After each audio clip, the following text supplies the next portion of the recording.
guys, and welcome back to the Nurse Nook. If you're new here, welcome. My name is Alexis Nicole.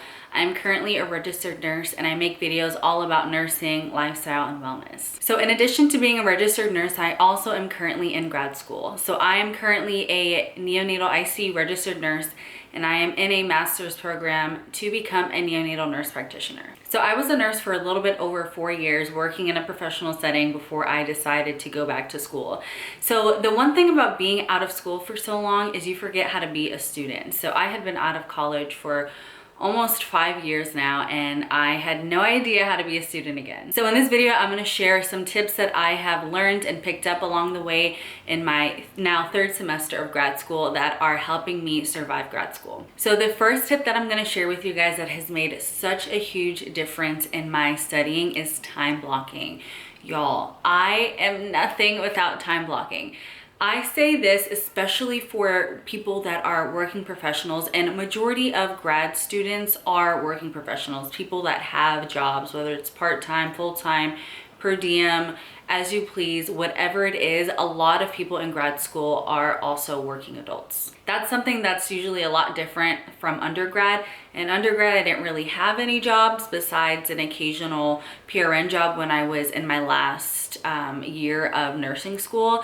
But other than that, all I really had to worry about was going to school. Now, as a real adult, I have to balance working along with grad school. Obviously for me, I also do YouTube, so that is something else on top of that. And without time blocking, my schedule literally just melts to shreds. So I really think time blocking is a great resource for anyone that has more than just grad school going on. So whether you have children, whether you have hobbies, whether you're part of a sports team, whether you're working, whatever it is, time blocking really helps organize your entire life. So what I mean by time blocking is setting aside specific blocks of time, whether it's each day or each week, to dedicate to certain tasks. So for example, time blocking in a day in my life would look like 8 to 9 a.m.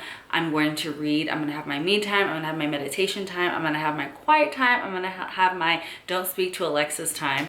And then from 9 to 10:30 is gonna be my active time. So I'm gonna go to the gym during this time, I'm gonna go to Pilates during this time. Whatever that looks like for me during that day is dedicated during that time.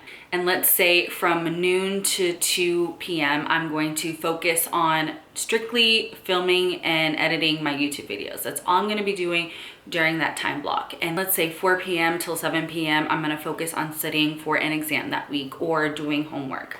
This has really saved me because you can get very overwhelmed very quickly when you look at all the tasks you have to do for a certain day or a certain week, and it just feels like there's no way you're gonna get all of this stuff done. But time blocking is my one remedy to that situation, where you can break tasks down to small goals, and it makes it a lot easier to get through your days and get through your weeks because you're not looking at everything you have to do. You just are looking at what you have to do for the specific time. So my next study tip is to find a study technique that works for you. Everyone is different in how they learn and how they receive information, but I'm going to share what has really worked for me, and this is something that I have seen work for a lot of people. So in my undergrad program, I used to handwrite all of my notes because the repetition from taking the time to read through a PowerPoint or a slide or a bit of information and taking the time to regurgitate that back is what really helped solidify the information in my brain. Now, once I got to grad school, I kept that same practice of handwriting all my notes. And when I tell you guys, I realized how much time I was wasting handwriting all my notes. So the reason why I was handwriting my notes was I felt the actual action of moving my hand to write the words is what really was helping me remember the information. But one day I trialed typing the notes and the result was the exact same. I felt like I knew the information just as well as if I were to handwrite it. And it cut my time in a third, if not a half. And another study tip that works for me is to visualize things. And that is why I love Picmonic. I share this information to every nursing student that I come across because I truly believe it is so helpful. They take all of this scary, big knowledge in nursing school and other healthcare programs that seem impossible to learn, and they break it down into very easy to follow stories. They also have quizzes that you can quiz yourself on. Everything is so user-friendly and very, very simple to follow. I've raved about them for years. I absolutely love their program. If you guys are visual learners and you're looking for a way to memorize your coursework a little bit easier, I highly recommend Picmonic. I'm currently a NICU nurse and they have information on there on neonatal assessments. They have so much that you can learn from on there. I highly recommend just giving it a chance. See if that learning technique is something that works for you. I think it has been such a great resource from a lot of students that I've come across, so I always love to share it. If you guys would like to check it out for yourselves, I have a 20% off discount link down below in the bio, so definitely check that out. I forgot to mention this earlier, but what I use to type out my notes, you can use Google Docs. It's totally free, very easy, but I personally use OneNote, which is also free. I absolutely love it. It creates like a notebook page for you, so it looks very school oriented. You can highlight things, you can make things funky, you can add pictures. It's great. I love it. Another tip that has really changed the game for me is using the pomodoro method of studying. So I was actually doing this in my undergrad program, but I had no idea that there was a name for it. And it's called the pomodoro because that means tomato in Italian. And supposedly the origin of the story is there was a student that was studying in his home and he was Italian, I believe. Oh my God, I hope I'm not butchering the story. But he used a timer that was a tomato, and that is why it is called that. Basically what it is studying in short intervals and giving yourselves breaks throughout. So how it works is you start your timer, it will give you 25 minutes of focus time, and it will give you a 5-minute break, and it'll do that for 5 rounds, and then you get a long break, which I believe is like 25 minutes long. This has really been a game changer for me, especially if you study with focusing on things long term or your attention is kind of all over the place. Breaking it down to these short intervals have really helped me focus, because I know that I'm going to get a break and be able to do something mindless for a few minutes if I put in the work to study for these few minutes. The app I use is called Focus Keeper. It's a free app. I definitely love it. It gets the job done, works beautifully, love her. The great thing is you can alter the interval, so if you feel like you need shorter or longer, it's totally up to you. So I've read some studies that said supposedly if you are focusing on something that takes a lot of focus, like writing a paper, that longer intervals are a little bit better for your focus. And if you're doing something that requires memorization, shorter intervals are more beneficial. But to each their own. Another tip that has really helped me in my grad school program is reaching out to your classmates.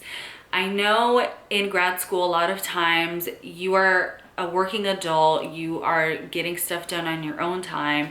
You don't want to have to rely on a community to learn. But I promise you, reaching out to classmates does make a huge difference, because classmates may have some resources that you may not have tapped into yet, or they may have different ideas or different study guides with new ideas that you didn't realize were important, and just comparing notes really helps solidify the information. There have been many times when I totally skipped over a piece of information on my study guide, and comparing notes with a classmate was like, oh my gosh, thank you for sharing that. I did not know that. And the question was on the exam, and had I not reached out to classmates, I would not have had that. So use your resources being your classmates. Even if it's just one other person in your program that you can get their contact information, just share what you know and see if you're on the right track. You can even use this person to help study, make little FaceTime dates to study and go over information.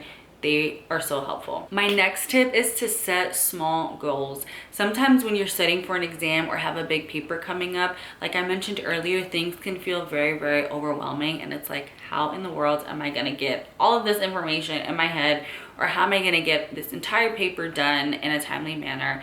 It can be very overwhelming. So just break tasks down into small goals. And what I mean by that is, if you have, for example, 10 chapters to study for an exam, maybe break it down to 2 chapters that you're gonna dedicate time to each day. So on Monday, you're gonna focus on chapters 1 and 2. You're gonna read through the chapters, you're gonna take notes, you're gonna do practice questions on that. And then once the day is done, you are done with those chapters. And then the following day, you're gonna focus on chapters 3 and 4, and so on and so on. And now the day before your exam, you can go over everything kind of more in a general cohesive manner. But if you're looking at everything you have to do and you're trying to go through chapters 1 through 10 on day 1 and you're trying to devour all this information, a lot of times it's not going to stick because there is just way too much information to absorb. But when you break things down into small goals like that, it makes things a lot easier to absorb. And the final tip I'm going to share with you guys is to create a study space,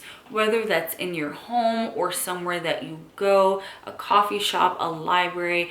Create a space that is dedicated to your work. I always say you should never ever study in your bed. You should have, I don't care if it's literally a 1 square foot corner in the corner of your room or wherever it is. Having a space set aside that is dedicated to working and focusing and being in the zone is very, very important. I recently moved into a home, so I'm fortunate enough that I can have a dedicated office to where I do all of my studying, homework, and my YouTube work as well. But before this, I lived in a 1-bedroom apartment, and I literally had a small corner in the corner of our living room with my desk and computer, and I would do a lot of my work in that desk and corner. If you don't have a space in your home and you like to go out and study, which I do too, I love getting out of the house sometimes because sometimes I just get stir crazy. Okay, my camera literally shut off because it was like, girl, it is way too hot. By the way, it's like 100-something degrees in Houston, Texas right now. On my phone,